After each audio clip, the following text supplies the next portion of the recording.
Welcome, everybody, back to the Bucket and Hoosier Show. We'll do that intro again. Good morning, good afternoon, good evening, wherever you're joining us from. It has been a fantastic week. We had a great interview with Greg last week. Bucket, how are you doing, buddy? Man, I'm good. I'm great. I'm wonderful. Grand. All the things. It's been a great week. Had a fun weekend. Coming right back into another great interview. We had Raw Greg online. Didn't you play? Stop.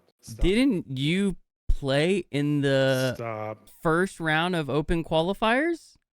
That's the word on the street, man. Yeah, and dad's squad didn't you have to play RLCS. against oh wait, yeah, we just said we talked to him last week. You had to play against Luminosity, didn't you? What are the chances? Honestly, it's so random. We talked to Greg on Sunday or Monday, and then we signed up at the last minute, me and a couple other guys in our dad group, Oz and Loke and Defied, who was our alternate. Shout out to those guys. And we just hopped in the first rep match, and we had to play this team that was maybe Champ 2, Champ 3 team. And if we won that, we got to play Luminosity, who, as you know, Raw Greg was the coach. So, yeah, we beat those guys 2 games real quick and then played Luminosity and had a lot of fun knowing that, I'm sure they knew what happened because I was messaging Greg on the side like, hey, man, I just scored on your boy. In game 2. Game 1, you guys put up a big goose egg, 7-0. It was not. We didn't even know what was hitting us. They were doing crazy things, and we had no boost, and it was no fun. It was fun, but it was no fun to have your back against the wall and feel like you want to do something. But when you get everyone, I think, got a quick message from them, what a save or whatever on actual good plays, and so it felt good to play the game again. They were stroking your ego a little bit. So what? Yeah, so exactly. From someone who is a GC2, we did have Greg make the comparison of plats to pros. Do you feel like he was pretty accurate in the way he described it? Yeah, I mean, even at that level difference, there's just, it's such a big skill gap that you can't overcome it. I mean, I can't imagine a platinum team even wanting to be near what was going on besides just laughing and having fun. Well, we did see in the first weekend, I think Furia put up like 48-0 on one team. So luckily you guys didn't have that happen, which was good. That's right. So you held your own, but yeah, you guys got knocked down to the lowers. And you guys had your team had a good run. You guys got real close to day 2. But you just couldn't get past the SSL team. Is that what it was? Yeah, that's right. There was a team of, they all had the titles, which was great, but it wasn't even, in that maybe even a better comparison. Those guys, we put up a really good fight against. You right? did. It was 2-1, 3-1. It wasn't even like a blowout by any means. We were competitive. We could have possibly won, but those guys, comparing them to the pro teams, the teams that made the top 16, it's I mean, there's nothing you can even say. It's a MLB team playing a T-ball team. It just there's nothing else. Oh, well, that's perfect. Well, that leads us straight into, I think, a good transition for our guest tonight. As Bucket alluded to, he is someone that is near and dear to our hearts. We've talked to him many a times, had him on the pod before, and we've known him for a couple years now. But coach of the Young Whippersnappers, the team that is catching RLCS by storm right now, it is none other than JSU himself. JSU, how are you doing, buddy? What's going on, Bucket? What's going on, Hoosier? My friends, how are you guys doing? Thanks for having me on again. Dude, it's always a blast getting up here and, being able to talk about stuff. We're super excited to have you back on, especially when, we've seen you coach a bunch of teams now, many players who are now getting their shot and showing the community what they have, but your team in particular is no one thought that this team had a chance to go, and here you guys are getting ready this week to go into the top 16. Yeah, I mean, it's crazy. How many teams signed up for RLCS? It was like 900 something.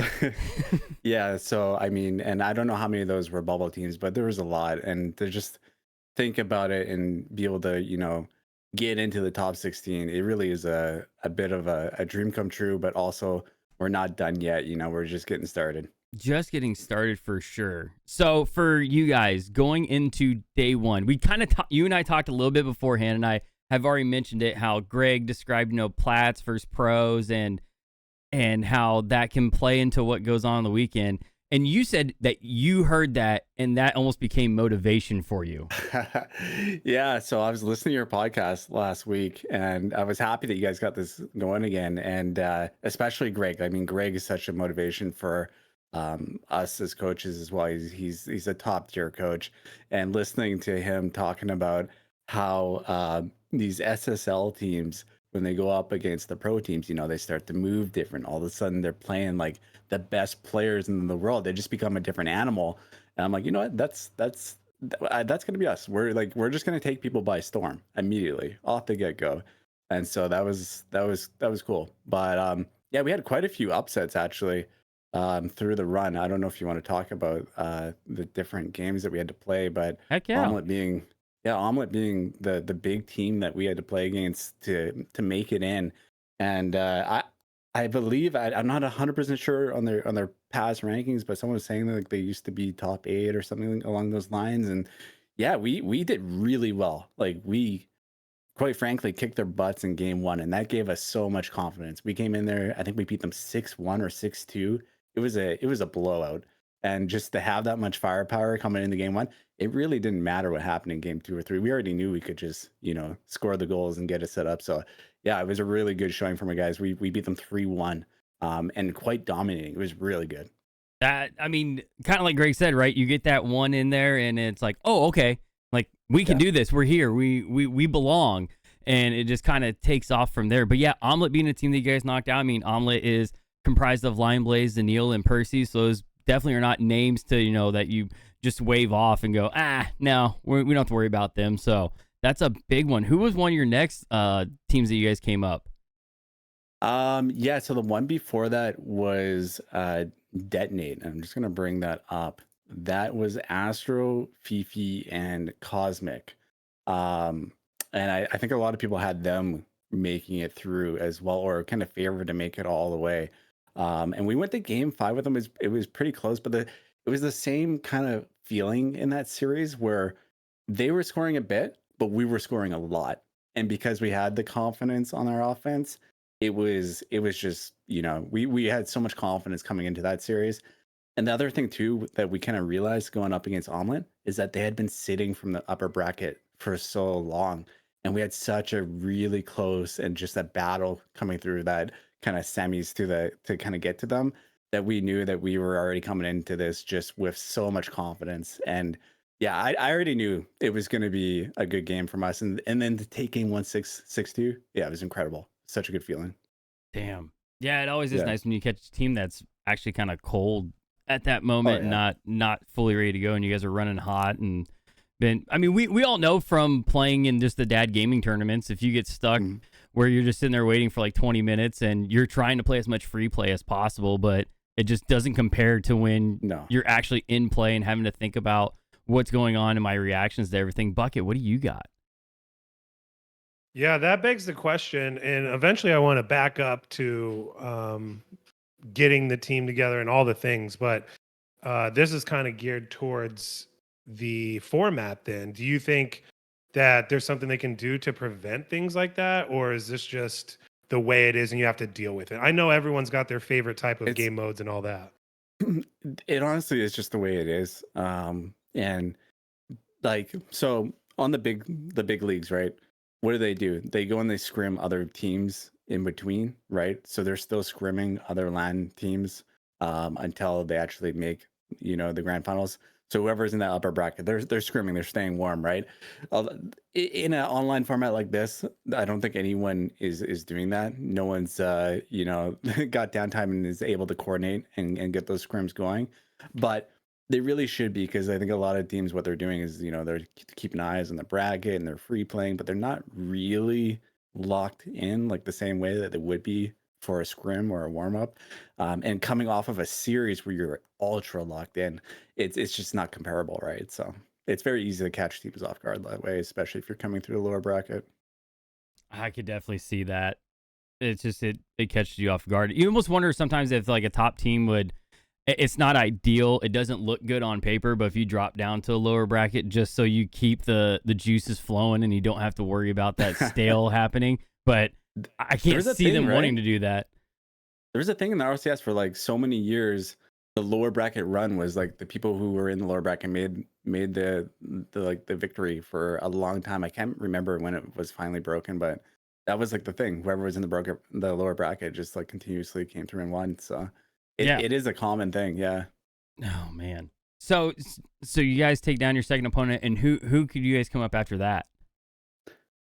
Yeah. Okay. So we're going all the way back to. I can give you the full. I mean, the just full what picture. you Let's guys go. experienced going through the whole thing, because you guys are like the Cinderella story right now. Yeah, well, this is a good time, I think, to kind of start with pre RLCS, right? Like, how Yeah. did the team get formed? You got brought That's on great. with things, and you can kind of just break down, wherever Yeah. you want to start. Yeah. So let's start off with First Class, because First Class was a great Yep. team. It was going places. Mark my words. We had 5UP. We had Buffy. Those two working together was amazing. And we made a roster change to improve our floor as well. Just try some things. And we had brought on Vexy, and Vexy is just an incredibly mechanical player. And it was nice, like not just having 5UP doing all these peak shots. Like Vexy was putting a lot of things in the back of the net, but as everything was coming together with that squad, 5UP got the pro opportunity to join Toasty and Andy, and we always told him, we will support you no matter what. If you get these kind of opportunities, take them. And he took it, and he succeeded, widely. I think he got top 3 in one of the off-season tournaments with them. So just like, hats off to 5UP, right? But it left us in a bit of an awkward situation. It was kind of stale. Buffy was trying out with different teams. I didn't know what I wanted to do, if I just want to take some time off and just figure it out. So I kind of like was sitting in on different teams for different scrims, stuff like that. And Young Whippersnappers kind of asked me if I wanted to be their coach. And I was thinking about it for a little while, and I sat in on some of their scrims, and their skill is like the mechanics were just insane, right? And Bucket, we always talked about it, right? What are the 3 things that a players need, right, in order to succeed, right? It's the raw talent. A lot of these guys have it, right? Respect, and then the biggest thing usually is the work ethic, right? So respect, That's work it. ethic, right? So, and I use that as kind of my coaching mantra, right? And I'm like, okay, do they have the raw talent? These guys are just, they're oozing the raw talent, right? But do they have the structural components in place? Do they have the work ethic, right? And I'm like, that's kind of where my strengths are as a coach. And I just saw, okay, they have so much talent, but they're kind of lacking in some of these other areas. So I just saw a really good fit for me to come in there and kind of work with them. And it's been awesome. The team's been amazing. They've been really receptive to the coaching. So it's great. Yeah. But that's kind That's of like great, man. where that's how I kind of landed with Young Whippersnappers. Yeah, I think we were Yeah, all they, ready to see you go far with 5UP and Buffy, because we all knew how long you had been working with them. But like you said, 5UP gets that opportunity. It's like, you have to take it. We don't worry about us. We'll be fine. We'll get to where we need to get to. And to see him have the success that he's having after us 3 have watched him for the last couple of years and seeing how good of a player he is. I mean, he's just nutty. I could talk alone about 5UP for hours. Such a good kid, good head on his shoulders, and always the hardest working person in the room. And just he generally loves the game. Like we talked about respect, work ethic, and talent. He has all those 3 check boxes, and he didn't really need any coaching, to be honest. He's one of those people that were ready to go out of the box. So yeah, he deserves all the success that's coming for him. Absolutely. But this new team, they also are on fire right now. I'm really excited to see where they go. It's going to be a really fun opportunity. Yeah, it's really good. You got I like Bucket. what you said too about your coaching style, because we've talked to you before on the podcast, but we also know you kind of off of that. And it's really enjoyable to see how these young kids, and even, as they get into their adulthood too, look up to you and want to be super receptive to how you're coaching them and what you're saying and all those things. And it takes a certain kind of kid to have all three of those things. And you know what you're looking for, you know how to get it out of them. And I think that's what a good coach can do, is they can pull out all those intangible things that maybe they don't even know they have. And I think that's what you've been able to do, which is why I think I tweeted at you today. Someone said, look at these 10 players who have never been in RLCS, rookies, and they're in the top 16, and you've coached 4 of them. Yeah, yeah, That's true. that is crazy. And there wasn't like a lot of rookies in the previous seasons. Now we got a bunch, and it's crazy to see. Yeah, 4 of them. Yeah, I coached. But yeah, you're right, Bucket. I feel like my coaching style, and I do want to talk about our players, because I realized I said young whippersnappers, but I want to talk individually about the players, because I really want to give them each their own little spotlight. They're amazing. But yeah, in terms of my coaching style, I got to say I'm different. I feel like, at least I personally feel like I'm different from what I've seen from other RLCS coaches. There's a lot of RLCS coaches, I feel like they're very game heavy. They know the game inside and out, and hats off to these guys. They're amazing at that. But they kind of go in, they kind of tell you how you should play and how to rotate and all these things, right? My take on it is, the players more or less, yes, I like to try different things. I like to try different play styles, and I like to experiment a little bit. But I feel like the players more or less, they know how to figure this out on their own. And for me, I don't want to be an obstacle for them. So I don't want to force them to play a certain play style. I want to just unlock their potential so that they can build a team chemistry and play to their fullest potential. So that's really what I'm there for. And then structurally around them as well, I want them to have building blocks. So their environment's good, right? Talked about structural environment for these teams, making sure that that's the best they can be. Their mentality is on point, and they all are, they're all on the same page. They want to go pro, and we're building on these little small successes. And it's like, we're taking small steps, which will lead eventually to these big wins. So I feel like I'm a lot different than other people in the way that I approach the game. I'm not sitting there telling them how to play, Rocket League. I'm more so they're just kind of there for them as a coach, and it seems to be working. I don't know. Well, no, all 3 of us have had side conversations talking about that in particular of what does it mean to be an RLCS coach, and realizing that, yes, these kids, they know how to play the game. It's almost like you have to consider yourself like an NBA coach, right? You're not teaching them how to play the game. Like, they know what they're doing. You just need to offer maybe a thing here or two that it looks like they're not seeing. But like, I think kind of what's become the theme of the podcast is having, just like you said, structure in your daily life and what you're doing, and applying not only that structure to yourself, but to your craft. And these kids that are playing right now, their craft is Rocket League. So how can you blend those 2 things together? And yeah, I think your work has shown that, yeah, there's something that you do bring to the table. I mean, again, you've been close to the main stage before, and now, yeah, you've helped push a team through to the second round in the Open Qualifiers. Yeah, it's super cool. And like, I mean, shout out to Rizzo, James Bott, and I don't remember how to say his name. I think it's Pranav, the guy who runs the other bubble tournament, Bandits. But those 3 are doing, amazing work for the off seasons, because we got to feel that pressure. I got to feel it as a coach. A lot of players got to feel it. What does it feel like to be on the brink of making a main event? What does it feel like to play against a pro team? Because we got multiple encounters against pro teams, and we took a lot of them to game 5, and it shocked us. And we're like, okay, we can stand toe to toe. What does it feel like to build that confidence? And I think the support that we saw, yeah, it was a long off season and all that, but like the tournaments that we got to play in and develop up, I mean, they did an amazing job putting those on. I can't, say enough praises to the guys that ran those and actually gave the players something to play for, but also to build the confidence. And you got full teams making breakthroughs. TSM getting picked up. It was a bubble team.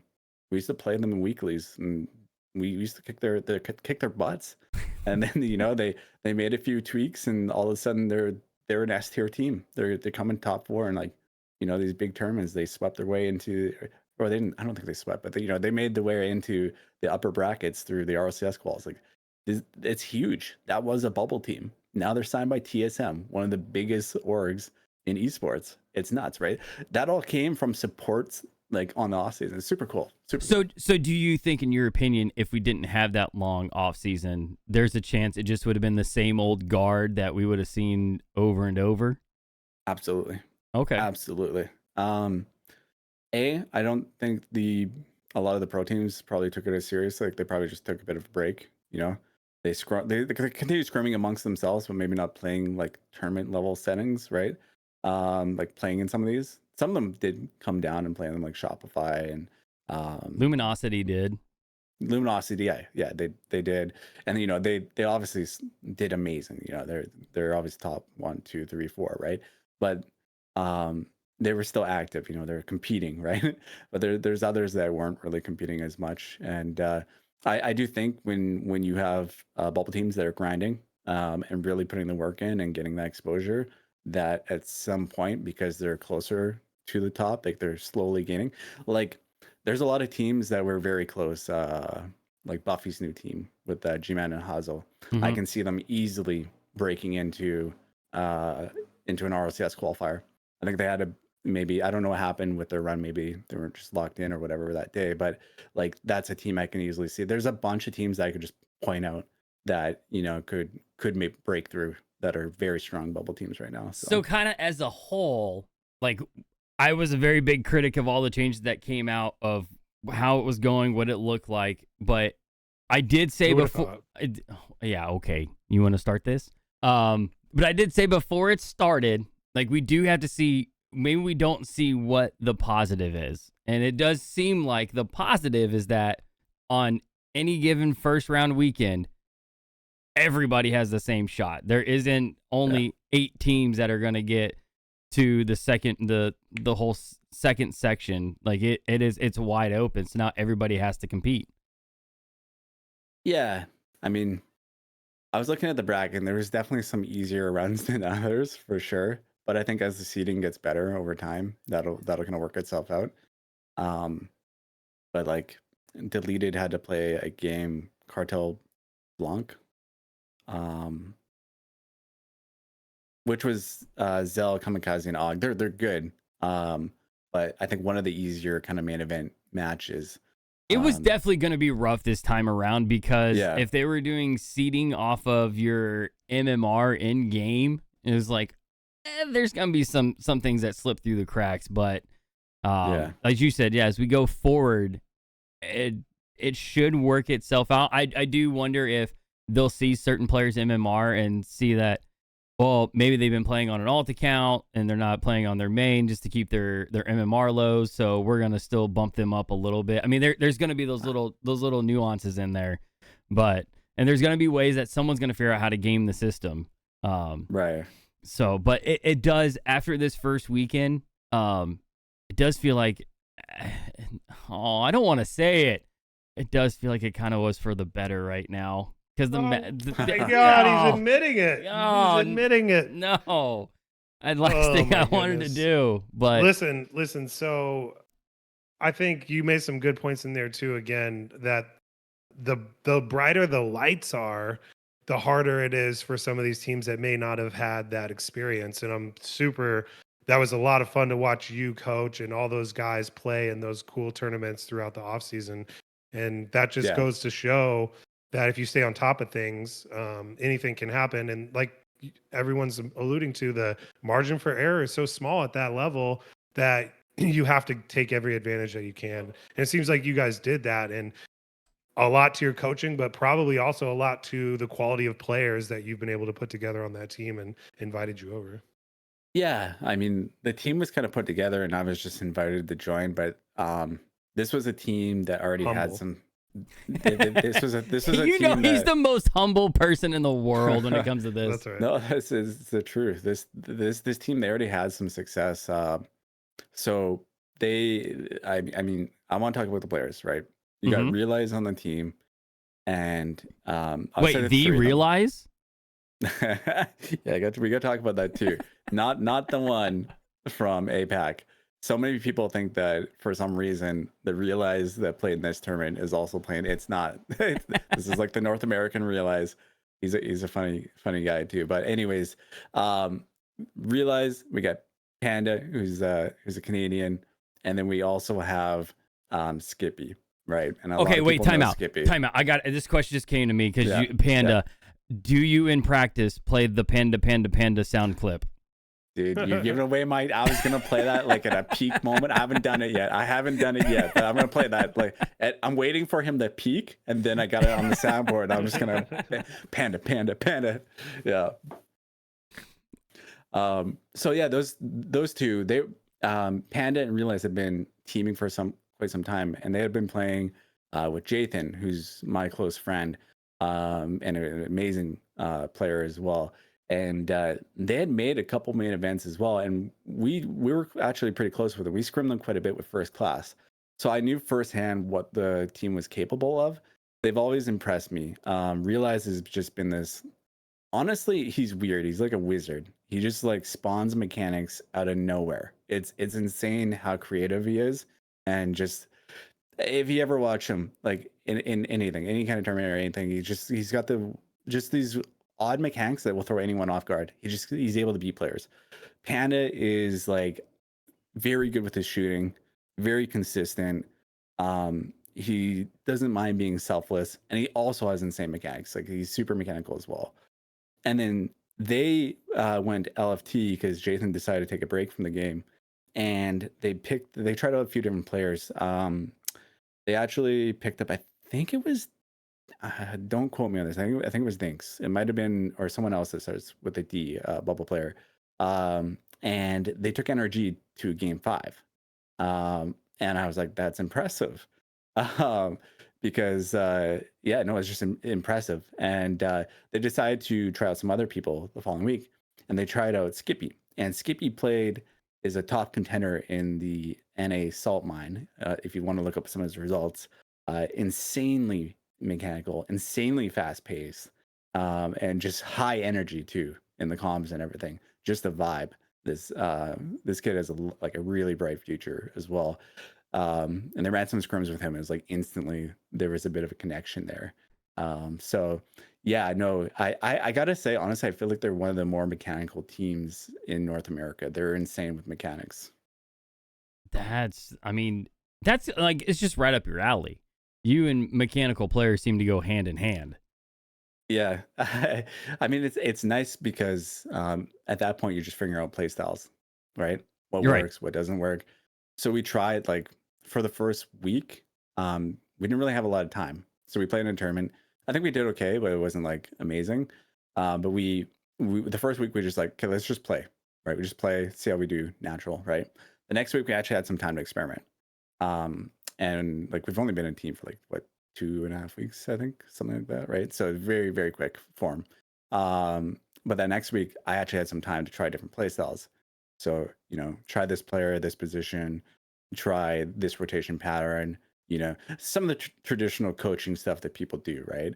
And we figured out, okay, what feels good, what doesn't feel good, that kind of thing, right? And then as we get closer to actual tournament time, all that goes out the window. But because you've experimented subconsciously, they already know, right? They already know kind of where they fit best on the team. And then from there, it's just a matter of execution. We've already put all the practice into play. Now, I don't want you to focus on thinking about what you need to do. It's just about going out there and executing and communicating and having fun.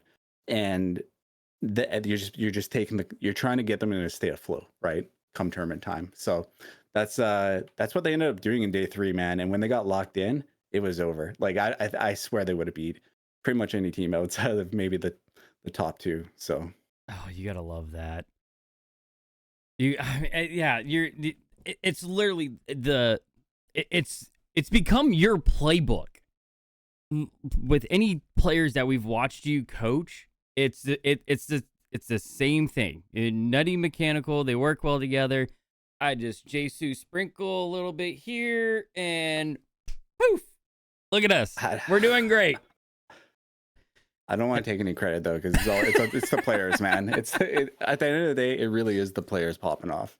It is. No, and they're very fun to watch. The clips that we got to see from the weekend, yeah, they're. Did you see that one from Skippy? Yes, I did. It was so good. He takes the ball up, plays it off the ceiling, continues it through for a triple reset, and then scores it. Oh my god. Yeah, it was just you. How do you? For me, it's still like how do you do that? How do you natural ability to do that? Because it's all instinct, and it's super impressive. These kids are just on it right now. Yeah, I'm watching it back right now, and it's just it's disgusting, right? It's disgusting. Yeah. It's like you see that, and you're like, yep, that's I'll just sit down here and watch that. You have to be creative though in some instances, and you have to have the ability to change on a dime or do something that hasn't been seen in order to get past some of these teams and these players. And I think you're going to find that out more and more as you guys progress in your life cycle and the life cycle of the RLCS. So, you did talk about some of the teams you played against.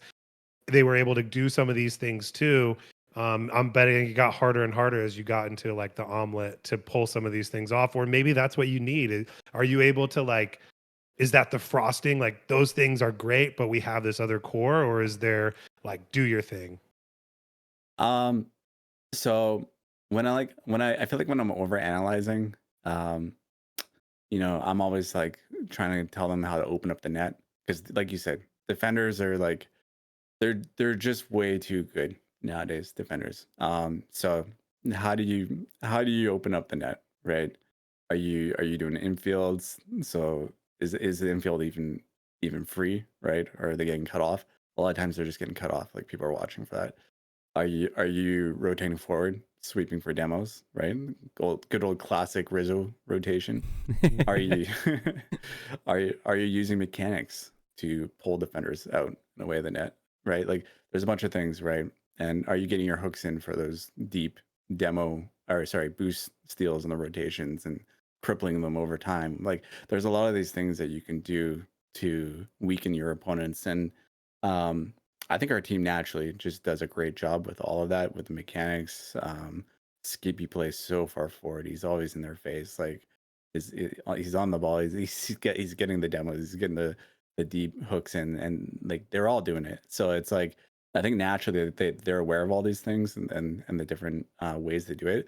So it has to come through naturally though. It's not like I'm telling them like, yo, go for demos, like force it. Right. Because I don't think it works. It's not going to work that way. And a great kind of one of the situations, like we played against this team. I'm trying to remember their name. I'm just going to bring it up real quick. It was right before the Detonate series, in-person university. Great school name. Guys, yep. And these guys, I think it's Wova, TNT, and OpBomb, and they're I think individually they're pretty highly ranked in like twos. Like I'm pretty sure they're top 100 players. But I could tell in the game that they were trying to deploy a very specific tactic, and at that point it was just so readable. It was like, it's kind of like it's I don't feel like you can get to the next level, but it got them very far. Their tactic was a very good rotational thing, right? But I don't think it was going to get them to that next level. They're kind of missing some of that natural kind of chemistry that our team had. So okay. But what it did do, to be honest, playing that team was the best warm up ever, because so many teams are demo heavy and they were trying to demo us so hard. We were able to avoid a lot of those demos and kind of prepare us for the next series and the series after that. No, you have to be able to do that. And it's interesting to hear you say the tactic side of it and being able to pick up what they're doing. Like were the players picking up on that at all, or was that something that you picked up on? Oh no, when the players are getting like double demoed and getting scored on, and the goals that are coming in are like not amazing goals, if Right. you know what I mean. They're very It's aware. bucket. It was like bucket style goals against Luminosity. Yeah, right. What you? Calculated. I mean, you did technically get 2 goals on Luminosity. Yeah. But what was one of them a dunk on Reddles, or did you fake him out, or was that ping? Listen, it's not about me, man. But Oh, come No, on. can we take a all the moment to things. recognize that Bucket scored 2 goals against LG? Yeah. That's world I mean, class, man. That is. Dude, hats off. that's come on, that is world class. I'll push proud of some clips out as soon as I get the time. Super funny. You have to put it in your Twitter profile too. That I scored it's just 2 gonna be a goals GIF. on at Luminosity. Yeah, it was a lot of fun. But those goals do happen though, right? Like that's just the way it is, and you have to be able to overcome those little things in order to win. Yeah. No, Yeah. you definitely do. But like drawing on that, like Bucket, he's sitting there talking about tactics and everything. You played legitimately. Were you seeing the same thing, or from like your standpoint, was it everything was going so fast, like from your player perspective? Greg talked about this too, right? Was these pro teams or these teams that are used to this super high level gameplay, when they play a team that might not have that same skill set, they tend to play down a little bit, or they tend to kind of get off kilter. And then when they go play these other teams that they need to deploy those tactics on, they take a couple minutes, they're spinning their wheels, kicking the can down the road, can't really get started. But they just did it from jump. And this was their first game, right? We had to win a game in the first round. They had a bye, and then we played them. So it was their first game of the whole tournament. And they did not go easy. Like we had 0 boost. They were demoing. They were doing all the things that they were just preparing themselves for that next part. And that's what you have to do. You have to be ruthless, and you have to employ those aggressive play styles, even when it's seemingly easy to play down. And I think that's the point, right? Is you guys got a chance to play some teams that prepared you for those other teams, and that's really, really good. Yeah, no, for sure. We had a nice kind of gradual transition. The other thing too is like we got to play against Deleted in day 2. I think it was like top 64 match. And they beat us in the best of 3, but I feel like we weren't even really locked in that day, and we still did pretty okay. I think if it goes best of 5, we definitely have a chance against them for sure. And just the difference though of being able to get that kind of like gradual warm up and then like going from Detonate, who's very skilled players, and then going into Omelet, like having that transition of like, okay, good, better, best, that really I feel like helped us. And the guys, as they were playing, they went from like, locked in, super locked in, to ultra locked in. Like there was no one stopping them, no matter what. And even if they got, like, they were getting scored on, they got Omelet took a game off of them. It was close, went to overtime. Right. Omelet took a game off them, but it didn't matter. Like we were just focusing on us and what we can do, and our pressure and keeping the pressure, and it was working. It was amazing. So no, you can't beat that. Yeah, you really can't, because you guys got the build up and it happened, and it went smooth. I had a train of thought and then it just went away from me. I'm trying to give it back, but yeah, choo choo, it just went down the road. Oh, I know what I was going to ask you. So, a lot of things one of the things that was being talked about is how the first part was best of 3, and then it finally got to a best of 5 later on. And it just feels like the best of 3s are really dangerous. Do you have that same feeling? Do you feel like it should be all best of 5s, or is best 3 just good to keep motoring through, since it is 900 teams that had signed up? I agree to a certain point, but I think it needs to be increased to like at least, I don't know. There's a bit of a balance now, but there was definitely a lot of close calls, and I think definitely there's a few teams, like if it wasn't best of 3, it went to best of 5, it probably would have had a different outcome. So even one of our games, it was like close. It was like, I think we got the 2-0, but it was like the first game they could have easily taken off of us. And it was like, I think like a rank B team, which like we should not be losing to that team, but Right. it's very possible they take game one. Maybe the guys are feeling a little bit off about that, and like they peak the next game. Just like Greg was saying, you have all the pressure on you, and all of a sudden they're in a position where they're free and they're moving different, right? So, I think best of fives are the best way to do it. It's good to use the best of threes to kind of like get through the majority of it, but when it gets competitive, like more competitive, I feel like you need the best of fives to really see who's the better team. Yeah, because best of threes or best of fives didn't come into play until round 3. Top 48, yeah. Yeah, that will get. Oh, I think he's coming back. JSU, you back? Oh, can you hear me? Yes, we can. I'm sorry. One of my kids was in the room and he like kicked the cord. Oh yeah, we saw him.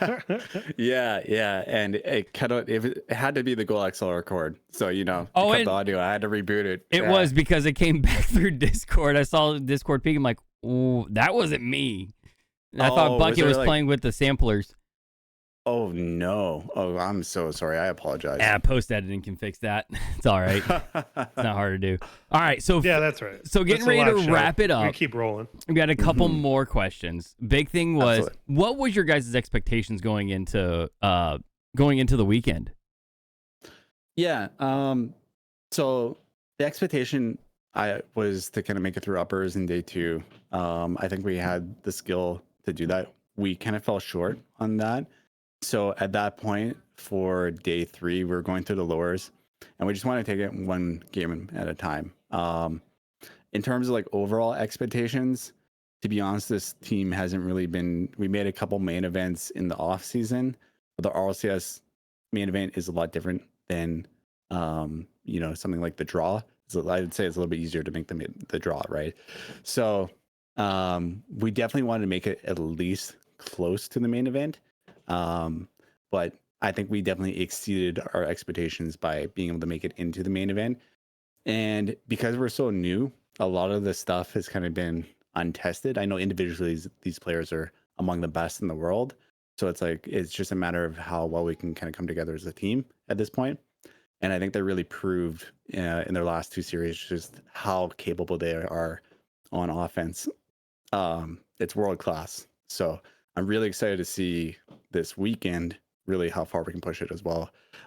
Because like I said, outside of maybe the top 4, I really do believe we have the ability to upset a lot of teams and beat them.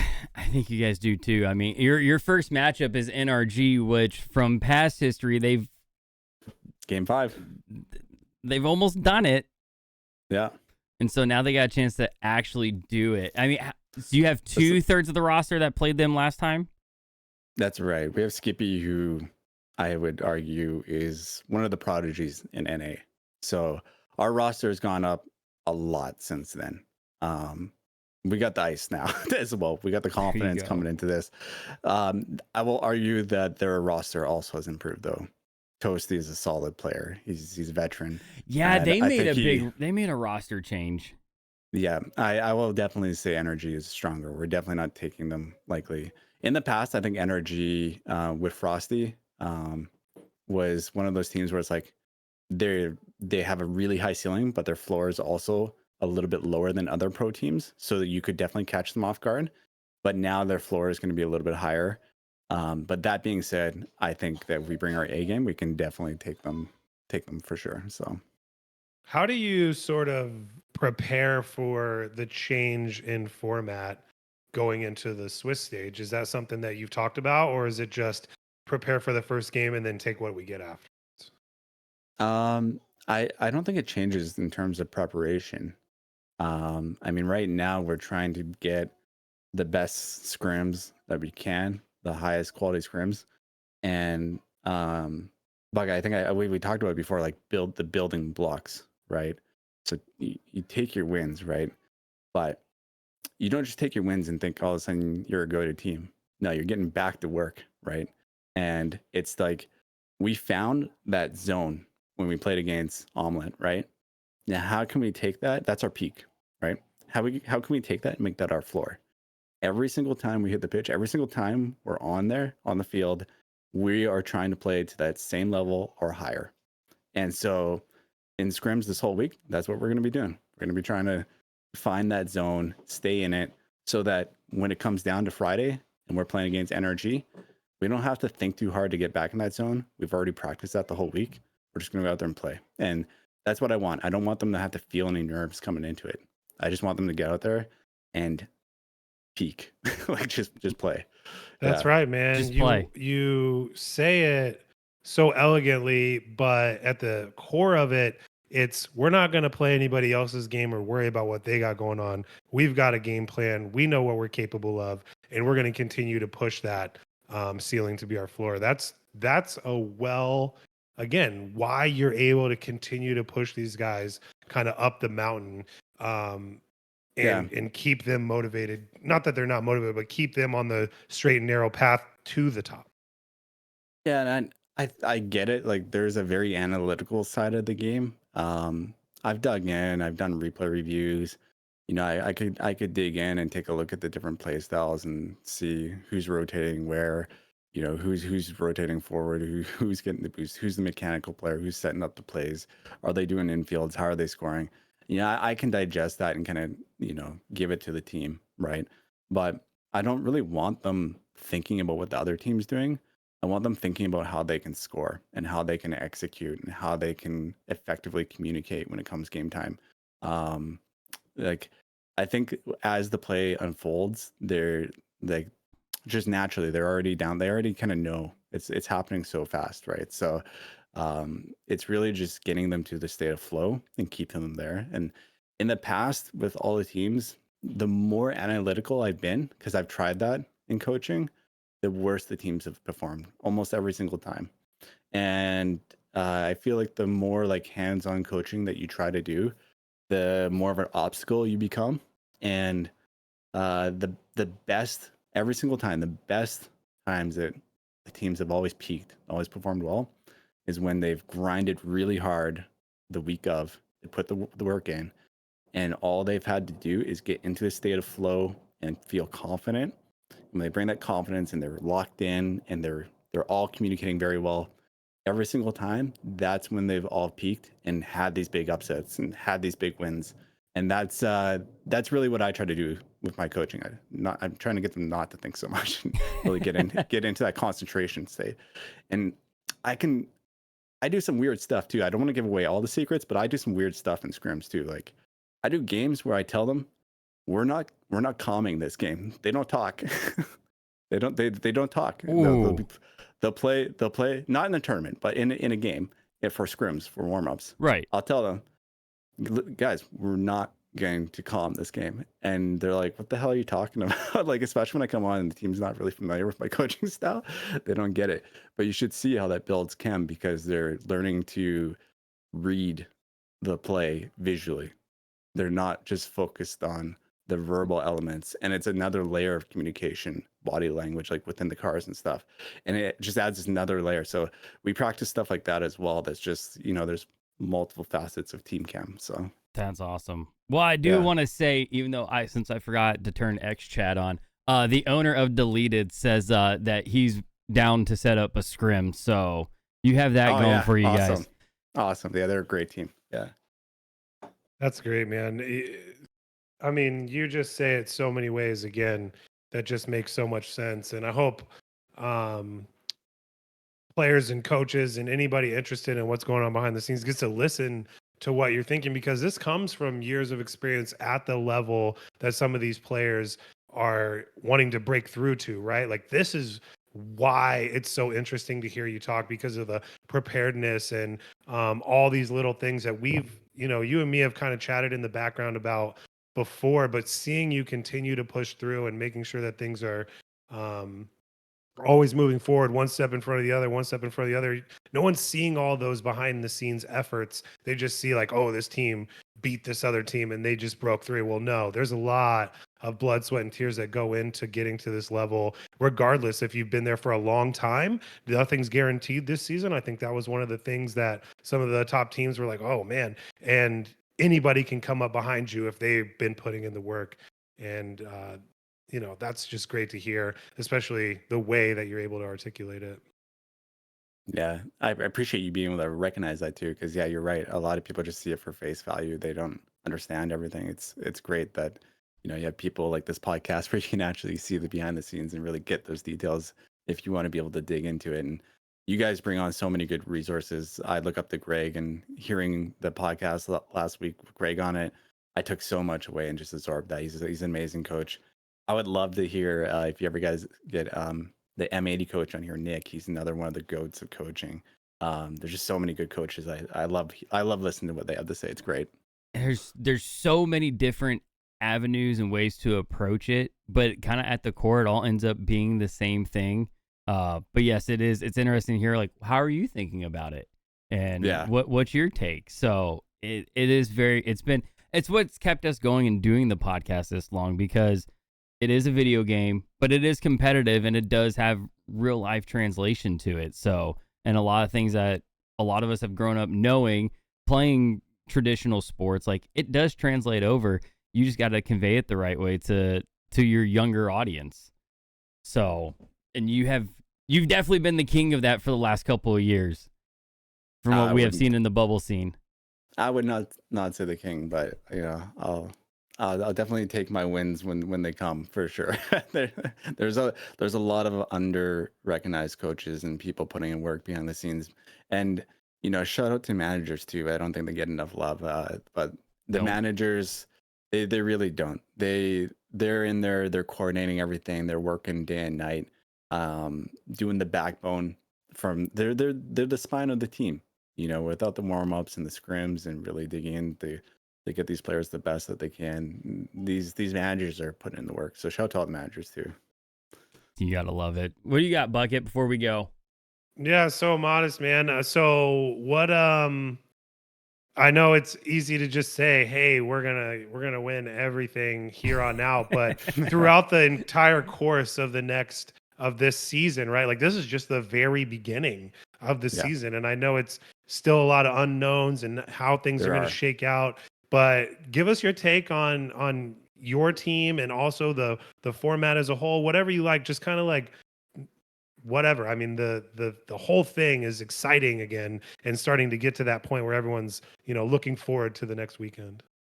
Yeah, it's super exciting. It's super competitive. Like, I think I got tagged on the Dad Gaming. They congratulated one of our owns for making the RLCS, which was great. And one of them said, "Is JSU going to get us backstage passes at RLCS?" And I'm like, hold on. Like, Yeah. I don't think people actually understand how competitive it is. It's like, to make main event is huge, and it's like a dream of so many people that are in the bubble scene. But to make an actual LAN, and with how competitive it is now, especially with the reduced spots from 5 to 4, it is so competitive. It is insane. So, I mean, that's just like the next level of dream. I think right now we just need to, like, for our team, our goals short term, is to be able to make sure that our peak becomes our floor, and to continue to hone in on that.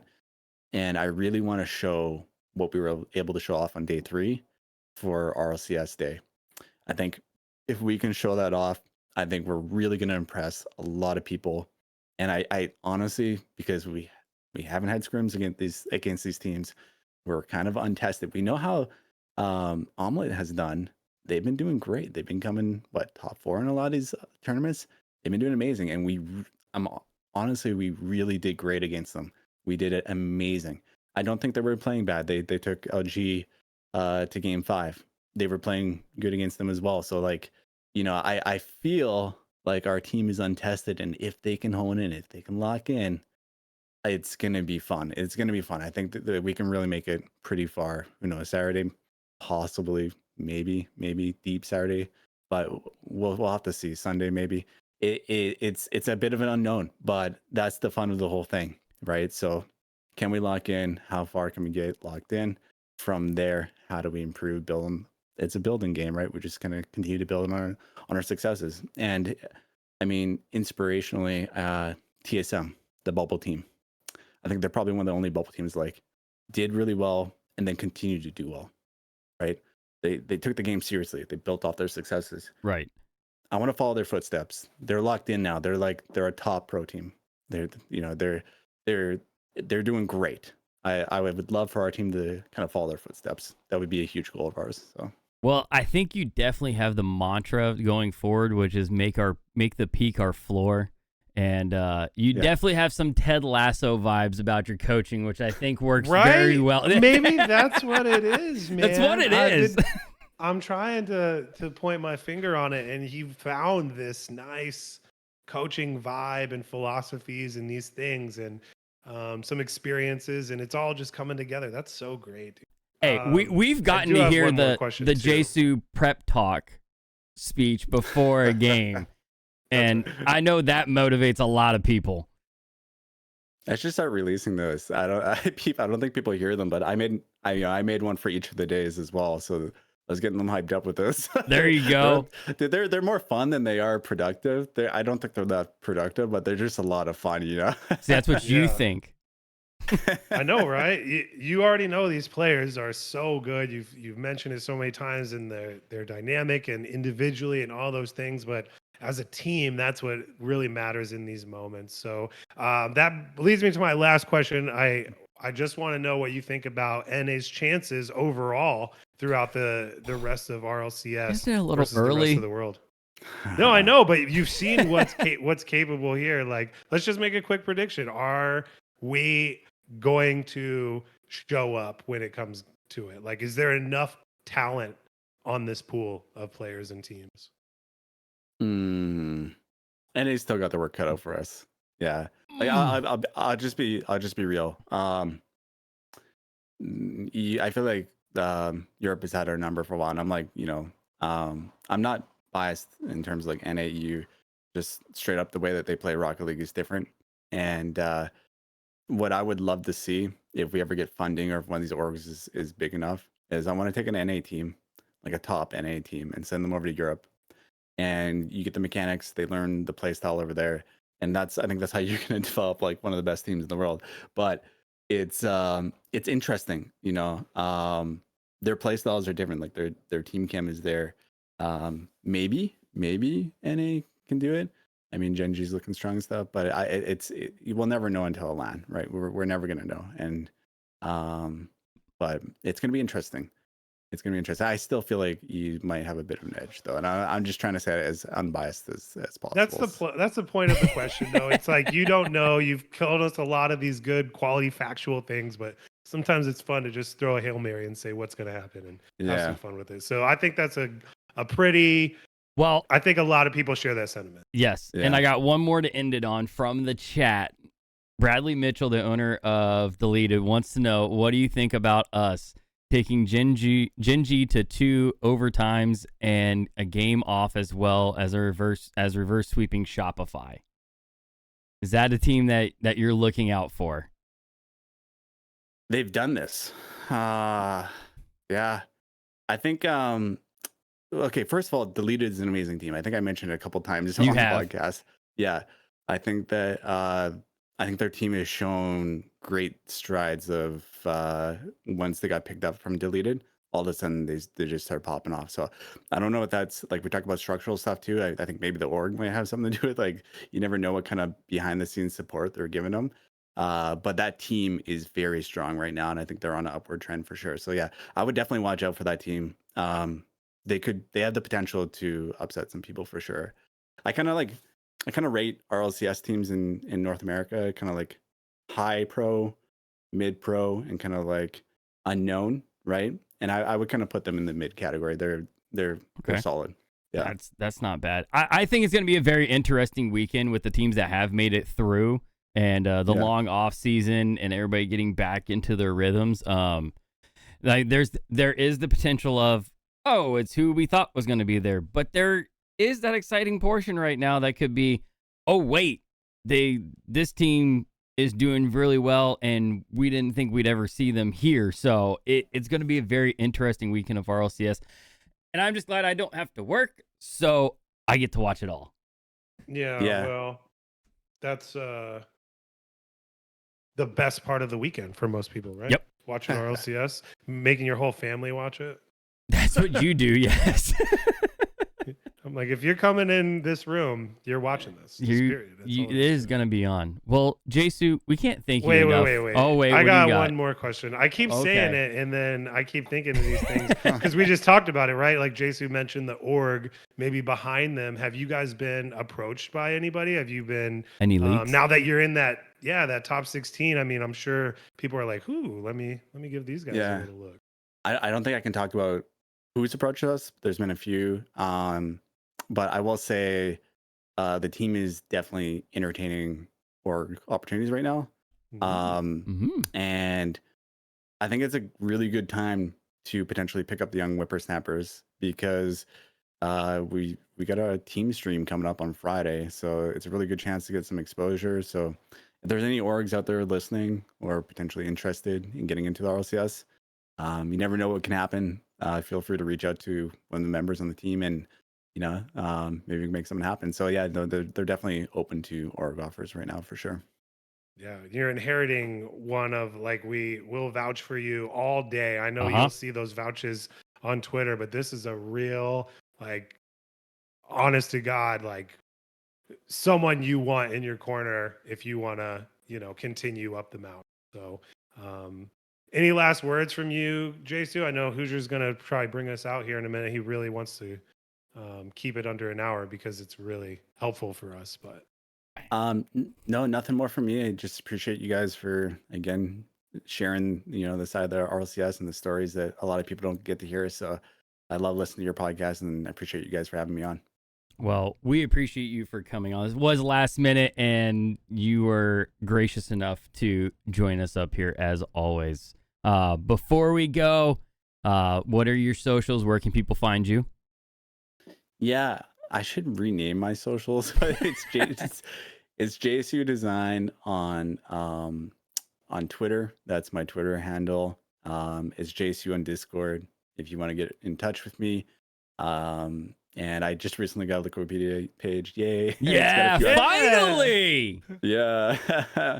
So it's got a few other links on there if you want to look me up with some other details or past coaching experience, that kind of thing. Yeah. There you go. Well, ladies and gentlemen, this has been the Bucket and Hoosier Show. You can find us on every major podcast platform if you just caught the end of the stream. We always take questions. Love hearing comments. Please like and share, and be sure to add us to your library.